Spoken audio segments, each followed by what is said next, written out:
Charlie?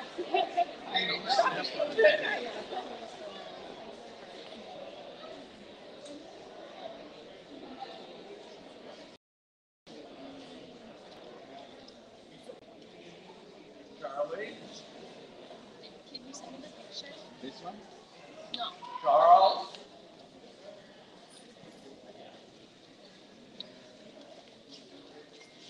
It's just a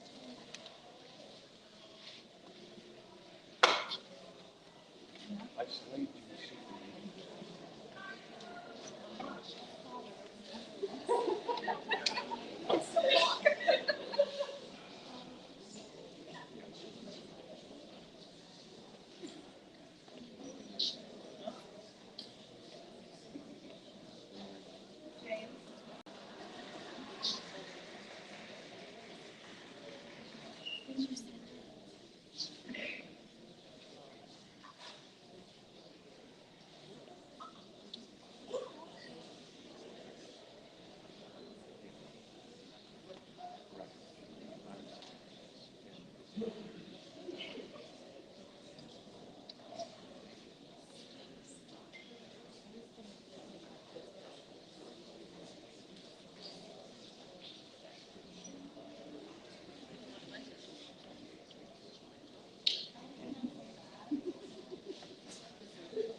Are all of you going to the large commencement later at the stadium. Well, if our son decides to go there, I have to go out to wear this all day. how many thousands kids graduate today? It's really fun though. I mean, they got the big jumbotrons and the band, and We might have to skip it. I think maybe go for a little. What's that? Maybe go for a little while. I'll tell you what's cool is like we're a small school, but our students always cheer louder than anybody else. I like this so much better Yeah. than Who's your graduate? Sasha. Congratulations. Thank you. We're gonna get started in a minute. There we go.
Can we just get a round of applause?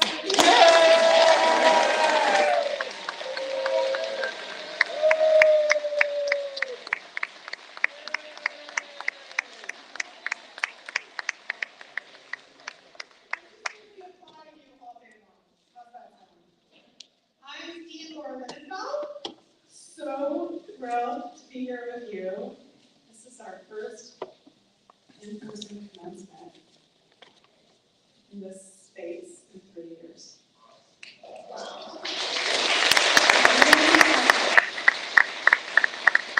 Congratulations to all of you who are graduating. Congratulations to all the families who got you here today. What an honor and excitement. And I hope to be cheering you in the stadium later too. You need to yell the loudest. We're a small. Oh, they're loud. I know it's up there. Yeah. And everybody else looks and says, where do they get it from? From us. You, class of 2022, are a spectacular, brilliant, inspiring group of people. Every year, I'm inspired. Look, there's a bright journalist back there. Every year, I'm so inspired and impressed by our students and their achievements and the bright futures that stand before them. But you take a particularly special place in our school and in my heart. We talk in the school about telling stories. Across all forms of media that create a fairer, more just, more rational world. How important is that right now? We share a deep commitment, all of us in this room, to telling important stories in ways that bring people together and hopefully solve problems. That commitment inspires me every day. I know it inspires you, and you inspire me. I know that because I've seen you embody that dream and work to make it a reality, and I know you'll continue to do so. We have been through a tremendous amount over the last 4 years. It's hard to digest it. Do you have that feeling? Sometimes you think back and you're like, wow. Sometimes I read about like the plague or World War II, and you realize what we have gone through stands up against some of the greatest challenges societies faced. You've gone through that and completed your degree while telling stories. You've worked on stories about the murder of George Floyd, the pandemic, the war in Ukraine. You've helped the rest of us make sense of these events. The first draft of history. I know it hasn't been easy. And you've risen to the challenge. Or you wouldn't be sitting here today. You have so much to be proud of. I've seen you become the media professionals you want to be. And we'll continue to watch you grow, and hopefully you will always stay in touch with us as part of this family. When there's something you want to do, get more hands-on experience, have difficult conversations about injustice or whatever it is, you make it happen. And by the way, those of you I see on the screen in the front office all the time, I'm going to miss your faces when I come in. Come back. We'll shoot some more content in Storm or Not, or whatever else it is that's on the screen. I can't tell you how much that delights me every time I walk in that office. I see your faces. You've helped us grow as a school, and we have really grown. You brought us together to ask how we can live in and tell stories about a nation deeply divided by racial injustice and political divides. That's part of the brilliant legacy you've created. Another part of your legacy is that your class includes, I see you stand up, our first mass communication graduates. Who's here graduating in mass communication today? Yay! Oh my goodness. Awesome.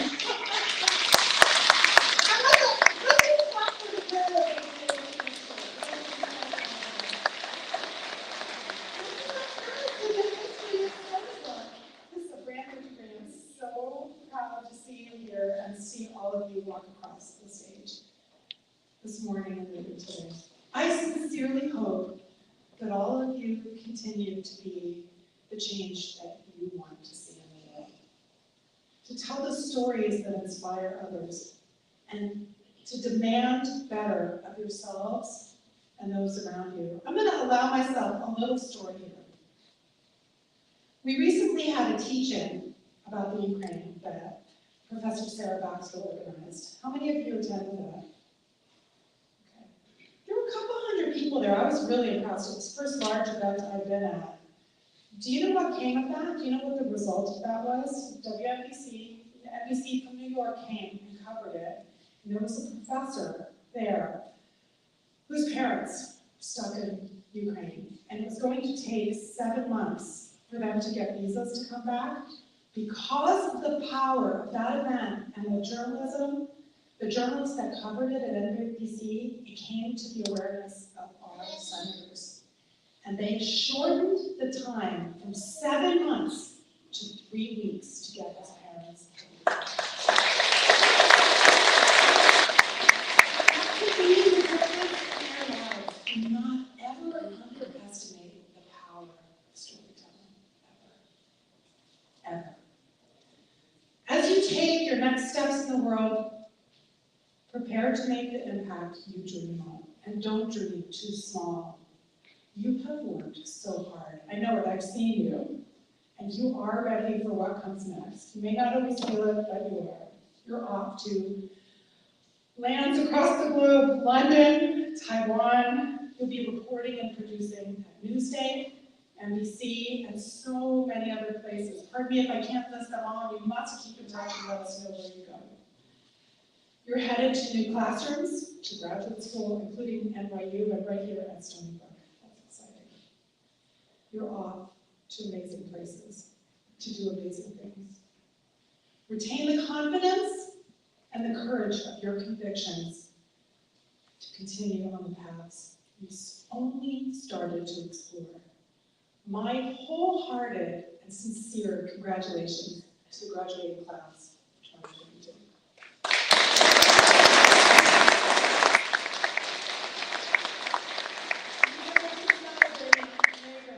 Whether it's tonight or elsewhere, I will be there to with you. I would like to have our faculty and staff who have been there to support you, nurture your growth, give you feedback, hard at sometimes, always supportive and with care. Can I have the faculty please stand, faculty and staff? You all are part of this.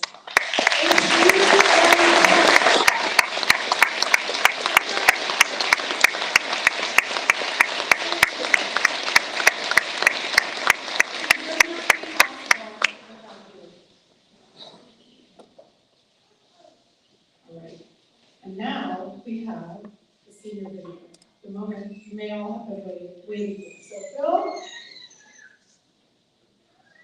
Roll tape. let it roll, man.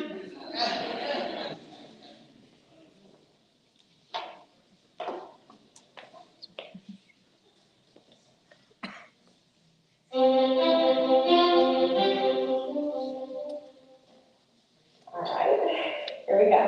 Hi, I'm Sarah Gruber, and I am Brown. Ray Wilson. Leah Kimmons. Chris Canella. Ryan Gill. Ryan McDonald. Carol. Sarah Beckford. I'm Slade now. Nicholas McIntyre. Anthony Mina. Nicole Morat. Willem Joseph. Jocelyn Cruz. Jake Basile. Vivian Siri. My name is Shannon Samuel. I think bittersweet them graduating because as much as I'm looking forward to what's beyond, when I leave Stony Brook, these past 4 years, I've made memories that I'll never forget. Ready to get out of here and live my best journalism life. Scared, honestly. Yeah, I'm scared. Don't ask me what I'm going to do after. I don't know. With change comes opportunity, and I'm eager for that as well. I'm going to be sad to leave, but I'm ready to graduate. I'm going to miss seeing each other every day, texting in like 10 group chats a day, working together towards one mission. I'm really going to miss that. I'm going to miss my professors.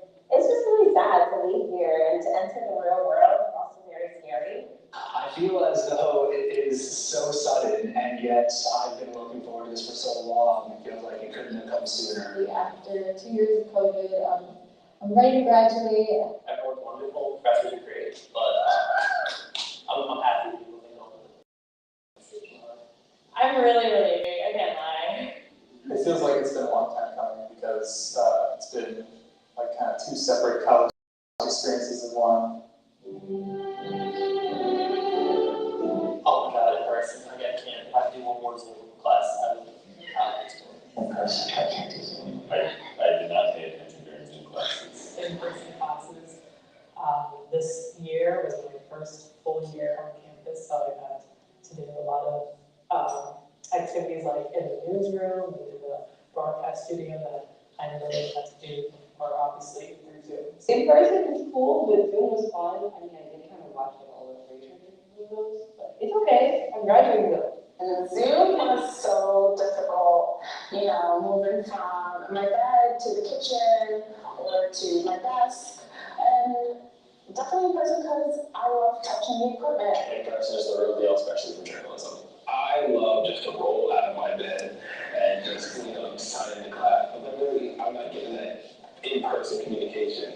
I remember the semester before we had online classes, I took public speaking as a journalism class, I think, and it was on Zoom. And I remember going, and I deleted Zoom off of my computer at the end of it going, well, I'm never doing that again. I was talking to a boy in the SSCJ. I'm a freak. So I was on Mars Drive.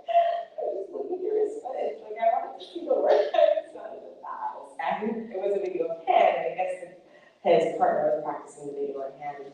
And he was just like kind of talking. And I realized he's talking about my jaw, like watching it. I was in the newsroom like this. Sorry, There's no contract, saying that you can't look at other people's barber try videos. There probably should be. Oh, the number of times I meet, oh my lord. Phil and Greg could have a heart attack if they knew how many times I use my diabetes as an excuse. I would never go there. And then, One time with Sasha and I think when we got Andrew's phone, we got Taco Bell, we brought it back here, and we ate Taco Bell in here. And I definitely was playing music and dancing around and singing. Over the summer, I put unauthorized software on the user computers to download a bunch of Google Drive stuff, and I deleted it after. Definitely being in the studio and getting that kind of hands-on experience and all the lab mistakes, all that kind of stuff. When we first went live with the Stony Brook Media Group's Christmas special, we broadcast our plaque packages, and me and Jocelyn, we went to New York City for the Rockefeller Center. It was our first real look of what it was like to be in an actual news broadcast station. I came from Stony Brook, where they only had a field study for journalism, but seeing Stony Brook have a whole newsroom dedicated to the craft, it made me feel like I was finally in an environment where I belonged. Probably all of Barbara Sullivan's class, just the whole thing. Learning from other students and teaching other students, so those would have to be my favorite SLCJ memories. My favorite memory of the SSCJ was breaking the news that we were getting sent home for the pandemic. I think just pick any Professor Sanders class really and just go with that. Photography class. He gave everyone little rubber ducks, and he brought Kodak to the class, right? And I was squeezing the duck, and Kodak kept on trying to take the duck. So then I gave it to him, and then he ate the duck. I didn't know. Probably 108 in general, that class was insane. I'm so sorry, all the faculty ones. I've fallen asleep every single day in class, including tonight. So then look up, because like something along the lines of like, we need to find God. And he looks up at the ceiling fan and smacks it. And saying, I see God when the ceiling broke the freshman year. There was this one time that Brian Miguel fell off his chair. Learn how to edit audio, learn how to record, don't just write. You are so screwed. But you're gonna learn a lot and you are gonna grow so much as a person. It's going to be a lot of things that happen in an average class in the next 4 years, but just kind of embrace what happens. You definitely came a long way. Be proud of yourself. Definitely don't beat yourself up a lot. I was so scared of writing, so scared of like joining publications. Like can't speak because I thought it wasn't gonna happen. But you are. I wish I would have just gotten over my fear of failure sooner and just dove headfirst into broadcasting, writing, anything else I'm interested in. There's nothing to stress about. Not like you were stressing in journalism 101, but there is nothing to stress about. Start contacting your sources early. You got this. You're a better writer than you think you are. We can only go through our challenges. We can't avoid them, and so the more that you go through them, the better your person will become. Learn boundaries. You don't have to say yes to everything. If you have an open mind and you're willing to test out new things, I think you'll be able to go far and do what you want to do. Professor Selvin's 301 class and Professor Calvi's, I think it was 320. This time for shows it is 320. I had never experienced something so intense in my entire life as 320 at 8 a.m. with Calvin Calvi. That was intense. But in the end, it ended up being one of the greatest learning experiences. Me and Cindy were partners for this story, and I did not have my driver's license. I continuously kept failing at it, and Cindy didn't have a driver's license from the city. And I drove a car from it was about a 30-minute distance, and I drove my car, and we were both scared. In the name of journalism, I drove in the name of journalism. It's between there and 217 and 216. Definitely the weather class. a weather broadcasting class that I'm taking with Professor Sanders. Weathercasting with Jonathan Sanders. I mean, there's a reason I've taken it 17 times at this point. I'm gonna miss the people. I'm gonna miss the professors and miss my classmates. I'm gonna miss the classmates. Everyone here has just kept me like from.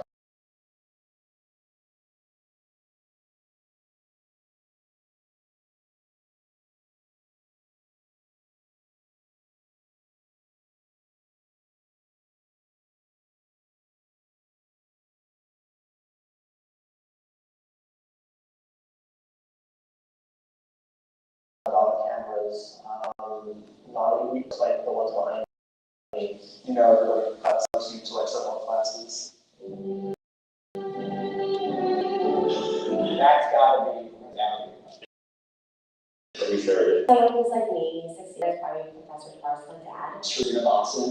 I would say Irene, just because she's really helped me. She also left off getting a Pulitzer like it was nothing. Definitely Phil.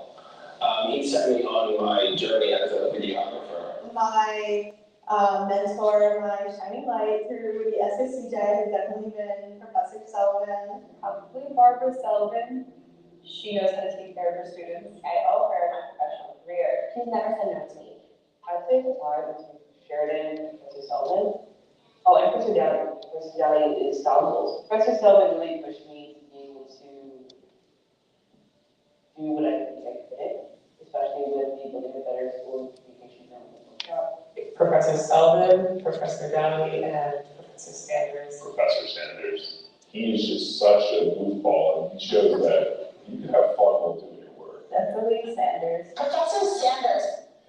And Professor Sanders. Professor Sanders, I think he is the gem of the journalism school. Professor Sanders and Professor Calden. Professor Calden. I just saw him as like a mentor, you know, and especially since he's Hispanic, and I feel like we have a bond, and maybe tough, and maybe strict, and maybe like, leave me alone, Calvin, like, calm down, but it's all worth it in the end. Nikki is series. So me and her really struggled through this class together. It was being taught by Professor Haddad. One particular day, me and Nikki, we turned in an assignment as a PDF and not a doc. I did get a 0 on the assignment. Anytime shared our stories in the dance class. Professor Coffee definitely roasted me hard. I felt embarrassed and I was very upset, I'm not gonna lie. JD Allen roasts me every single day during senior project classes. JD Allen will always point out that I shake my leg, and he's always like, Nicole, you're fine. Like, I can tell that you're nervous. Like, stop shaking your leg. You're driving me crazy. Professor Riccio gave it to me hard a few times. I think it was whenever I pitched an idea I thought was kind of cool, and then just kind of like systematically break it apart and tell me how trash it was. Riccio, if you're watching this, you are one tough cookie. Professor Horn. He came up to me after I tried to explain to him, oh, hey, this article from NFL.com was a valid article. And he just said straight up to me, sports journalism is not real journalism. That lit such a fire in me. 10 years, I am hoping to see myself on an anchor desk. Hopefully a columnist for the New York Times. I would like to see myself have a day job, maybe a reporter for a radio station, as well as being an announcer for a sports team. I think I'm working as a national TV correspondent. I want to be an on-road journalist covering like environmental crisis, and environmental justice specifically. Be a sports reporter on ESPN, whether that's on the football or basketball side. Or I'd be a music reporter, either writing stories for Billboard or covering awards for Rolling Stone. Reporting from the moon or under the ocean? Hopefully, a reporter correspondent on air somewhere. Hopefully broadcasting for some hockey team somewhere. In 10 years, I'll be at a big marketing firm or director of marketing somewhere with a big office, with big windows. That's my dream. Some type of intersection between storytelling and music. I just want to be behind the camera. I want to be on the camera, in front of the camera. I want to be around the thing I'm staring at. Working with film and TV, working with broadcast, maybe teaching other students. being this face that's associated with current and updating events? I see myself with a wife, 3 children, a bachelor family, having a cushy job as a sports talk show host, maybe $1.25 million a year in wage. It's just there's so much talent here, and it's you all made me into a better journalist and a better person. Especially if you're someone who is in like minority group or like comes from like where I come from, you know. Sometimes it's hard to think that you can be an anchor or write for newspapers or any of those things, but whatever, you're here for a reason. Thank you for an amazing experience, and just keep giving an amazing experience to all the future journalism and communication students. Thank you for the memories. Thank you for the laughs. As a non-traditional student getting this second degree, it's never too late to start on a new path. I hope I left a positive impact on your life the way you have on mine. I'm a very sentimental person, so I'm currently holding back tears. From the top down to the very bottom, each and every one of you guys say thank you. Like, I want a reunion sometime soon. There better be a reunion in like 10 years. You learn as much from your peers as you do from your professors. I wouldn't be who I am. I wouldn't be the reporter I am. I just wouldn't be the person overall without the molding that I've gotten from the SSDJ.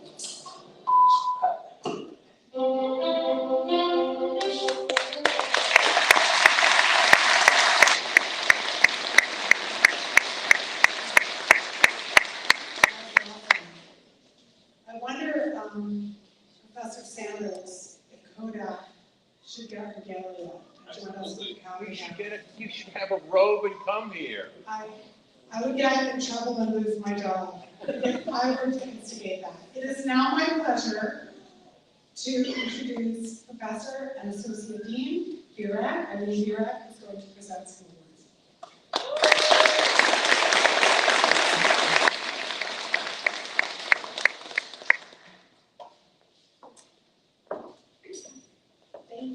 Thank you. So, the real festivities begin. The reason you're here. Everyone wants to hear your name. So I'm going to start with telling you that this has been a record year for our students in the School of Communication and Journalism graduating with honors. These are the first names I'm going to call. 21 students in our school were graduating with honors.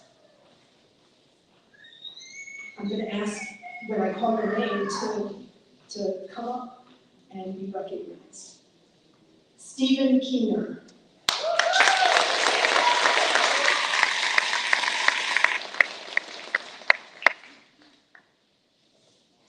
Sure, I'm just going to shake your head.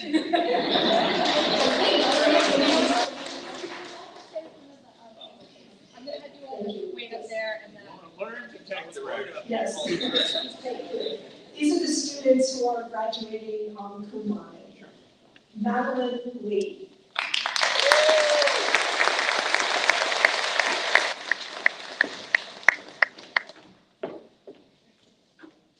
Gabriela Santana.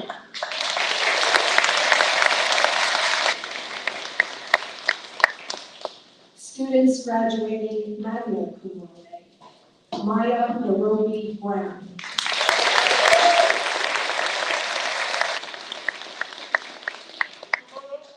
Anthony Leon. Amaya Cheyenne McDonald.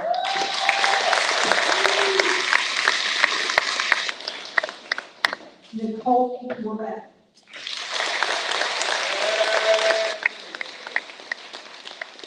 Yuki Masiri.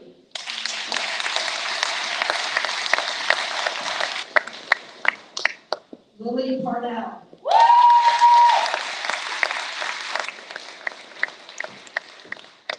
Deidre Redhead.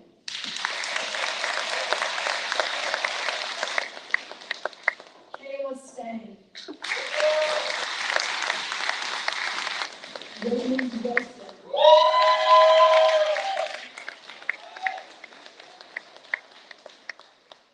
Yay, Ray! Students graduating summa cum laude. Jake Basile.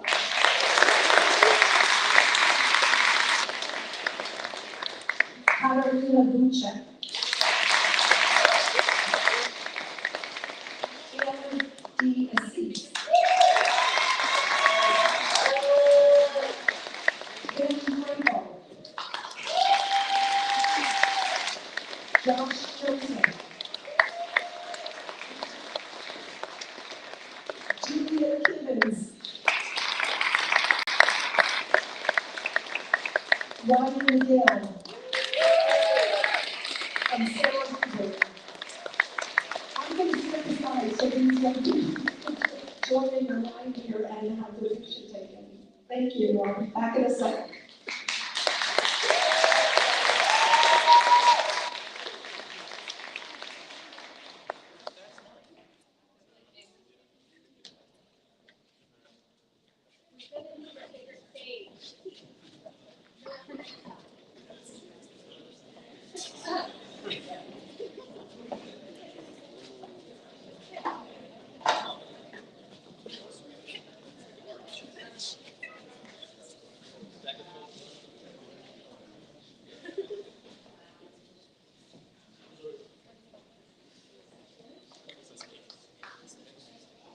Can you guys smile?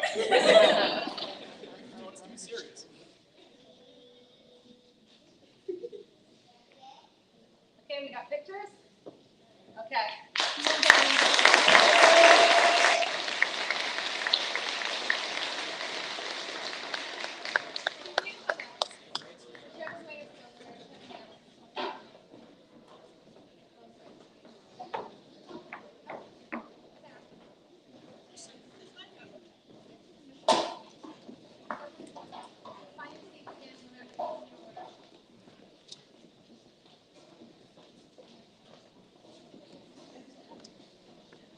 So you can sit down and stay seated for too long.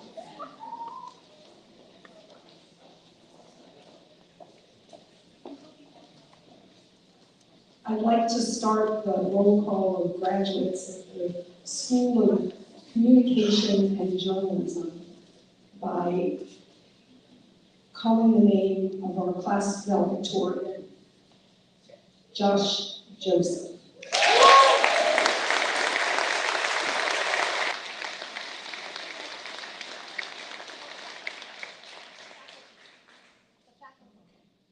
I'd also, I'm sorry, like the faculty to come on the side of the room here so that they can congratulate our graduates as they come up.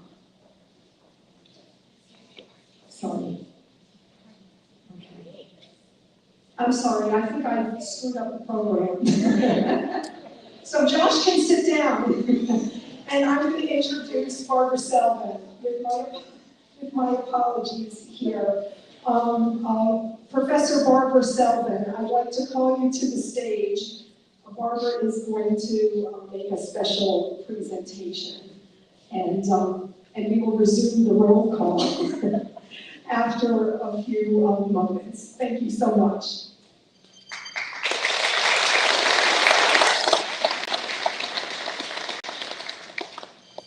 Hi everyone, I'm Professor Barbara Calden, and this is my last convocation because I'm retiring.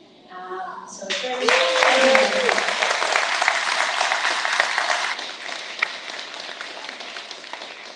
Looking at all these faces is getting me a little choked up. So I'm going to present one of our top awards, which is the Wall Street Journal Coldin Fellowship.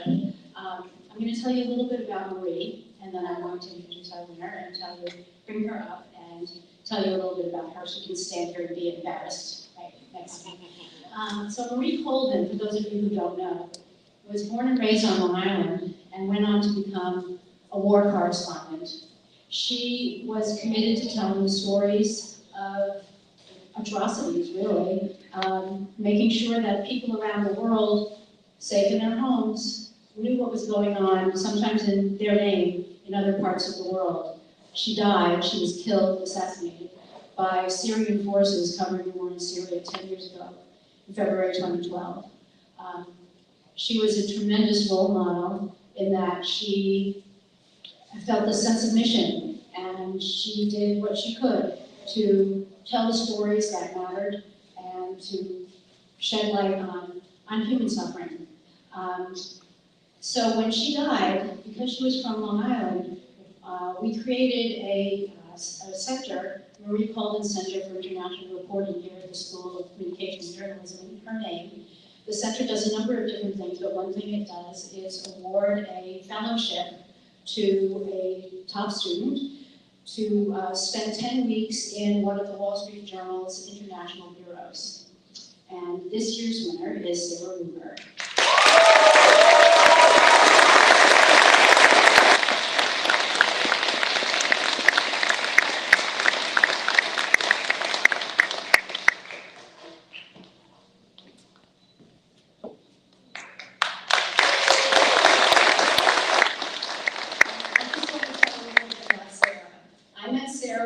Freshman. It's unusual for freshmen to voluntarily come to a professor's office, but Sarah came in, and then she told me that not only was she brave enough to do that, but she had come from Cincinnati to study at our school, which I took as a real tribute to our reputation. It made me very happy. And then, so that was two great things that I knew about her right off the bat. And then I'm the internship director, so I send many, many emails about internships to our students, and don't worry, you'll continue to get them. They graduate about jobs now.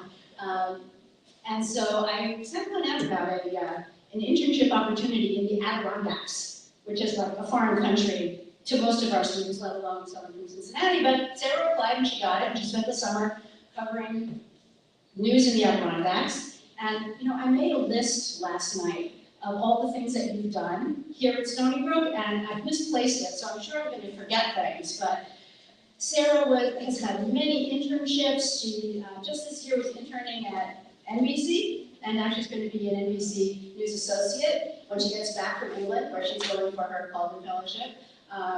Gosh, where else? WSHU, you were a podcasting intern. What am I leaving out? Cedar Productions, working for Pulitzer Prize winner Sarah Ganem as a researcher. Right? And she's worked on a number of special projects in the school. She was on the School of Communication and Journalism Advisory Board. She was part of a workshop that I have led for the last 2 years, to my privilege, the Building a Better School of Journalism workshop, which was started, and I'm just going to give a quick shout out to Sarah Beckford, because it was she who launched this idea after the killing of George Floyd. What was the School of Journalism going to do to support students covering trauma in their own communities? And so that's been... And Sarah's been part of that. She's been an activist within the school and a wonderful storyteller. And I know she is driven by the same passion to tell stories that matter as Marie Coldin. So I think it's very, very fitting that she win this fellowship.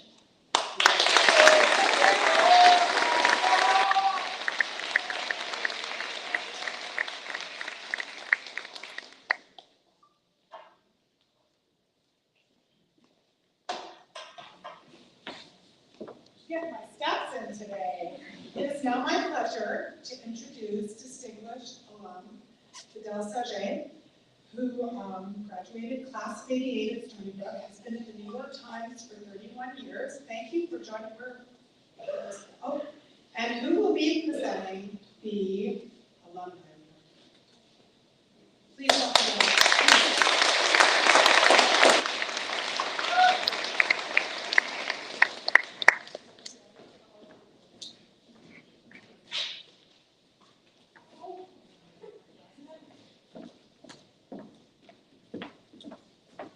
Check out his work. Good morning. Before I start, I want to congratulate Professor Sullivan on your retirement. I know all the students and the countless classes that you've mentored, put your heart and soul into developing as quality journalists.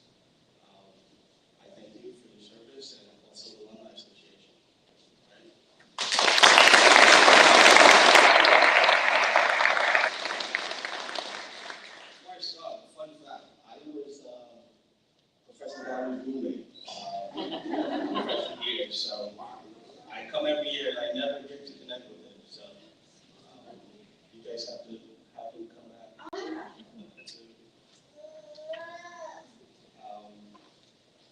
I've got prepared statements, but I'd be remiss if I didn't really share a few thoughts with you guys about the future. When I left Stony Brook, I had never taken journalism class. I didn't know I was going to go into journalism, but I left with the confidence that I could compete. And I feel that you guys are so much better prepared than I was leaving here. So please take the gems that you've gotten from your teachers, your professors, and the hard work that you guys have done here, and just go out there and compete. You'll be successful. I know it.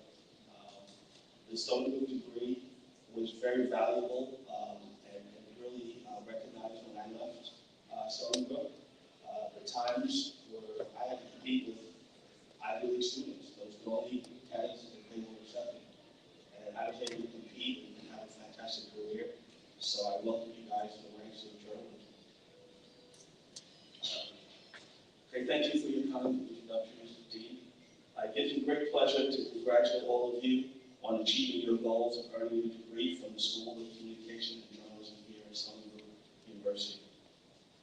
As the past president of the Alumni Association Board and Graphics Multimedia Editor at the Times, I welcome you to a lifelong membership to the association. As an alum, you'll be invited back to Stony Brook for events, lectures, and enjoy some outstanding benefits that will be offered to you. It's my hope that you may wish to give back to your alma mater by supporting the students following your footsteps, as I have and countless other alums.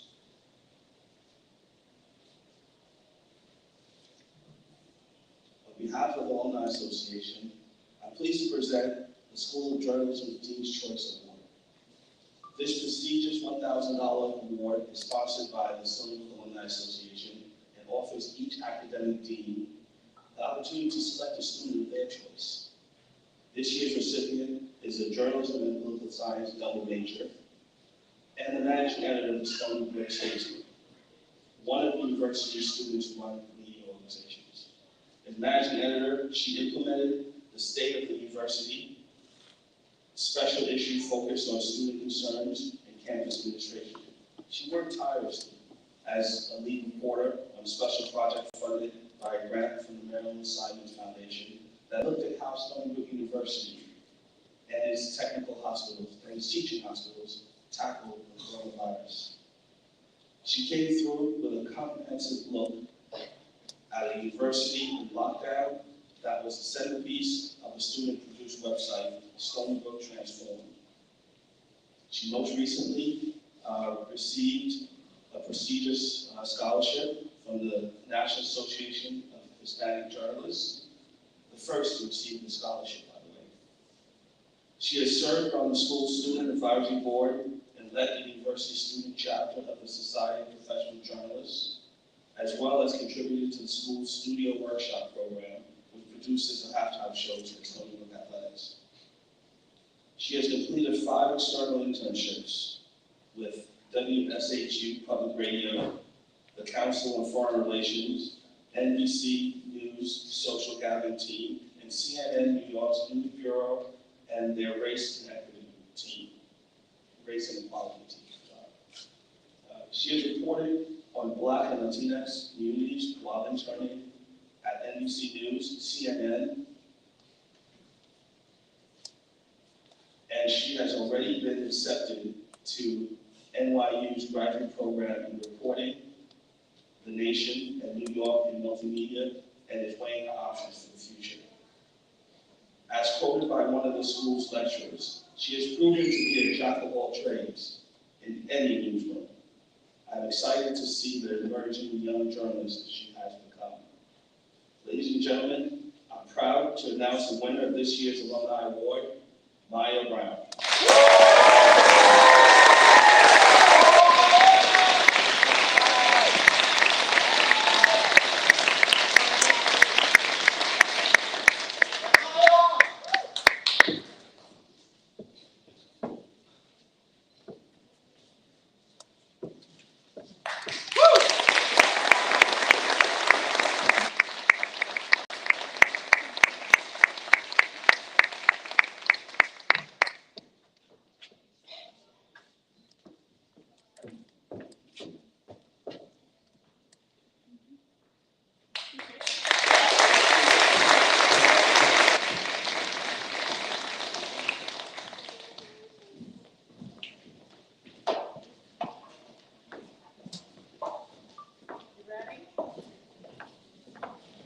Okay, we're gonna do this again for real. Okay? I would like to invite the entire class to stand. When I call your names, you're gonna come up the steps and get your diploma from Dean Lindenfeld. Again, I'd like to introduce the class valedictorian, Josh Joseph.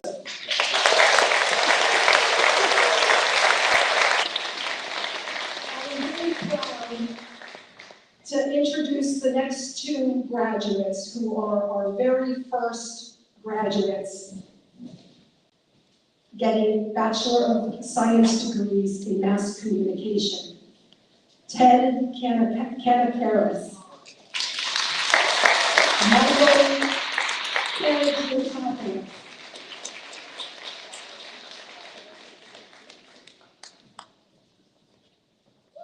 And now those receiving Bachelor of Arts degrees in journalism.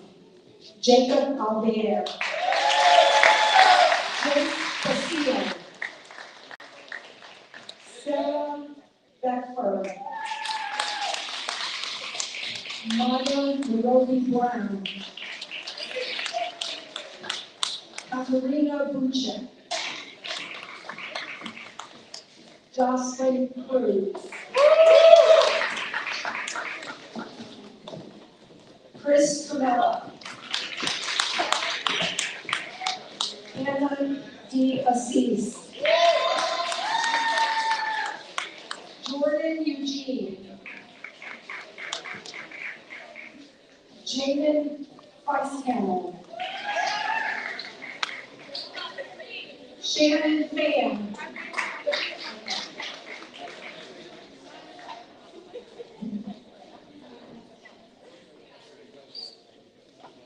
Jordan Feisthammer.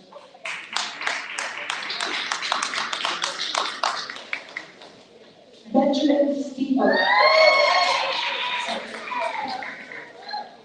Fanny Franco.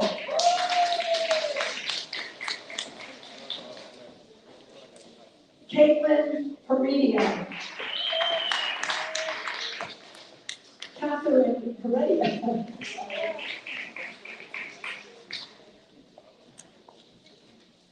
Heath Cowell. Stephen Keegan.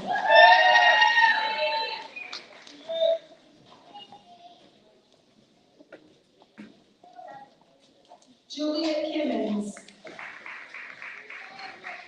Madeline Lee.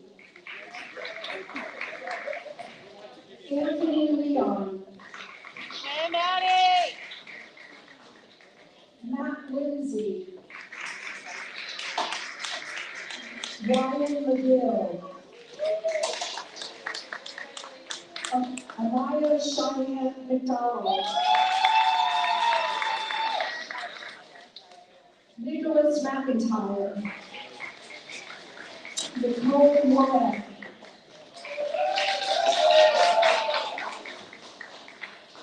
Nikki Nasiri.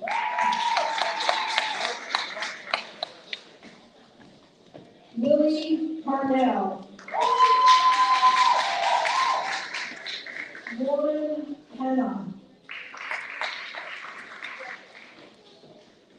Sasha Padzaroff. Deidre Redhead. Tyler Rivers. Sarah Newberry.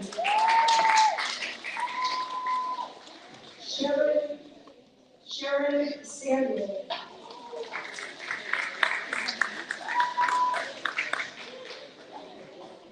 Gabriela Santana. Sam Schultz.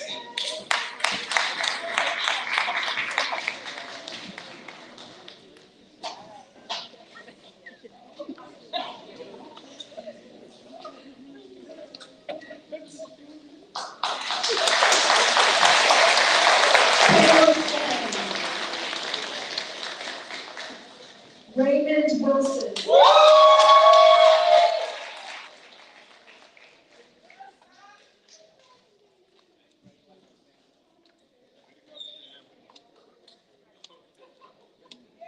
That concludes the roll call of graduates.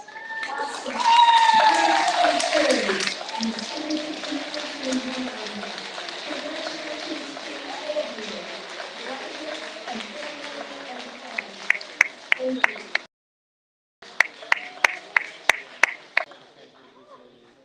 I'd like to actually invite students to the after your photos after the dean says a few words in closing. Thank you.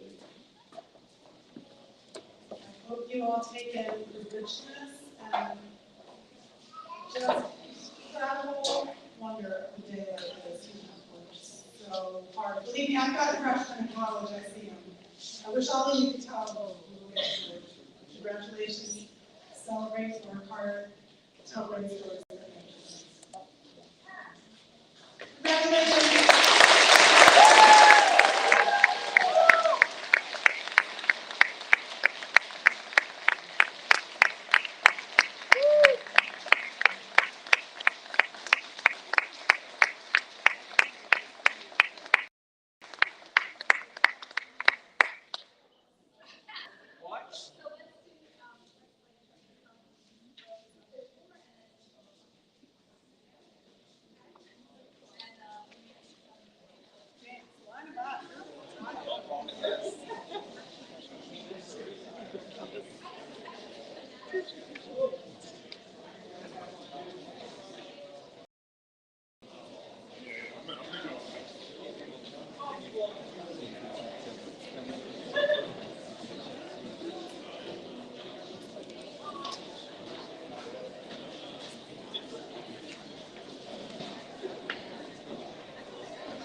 You know what the trick is, right?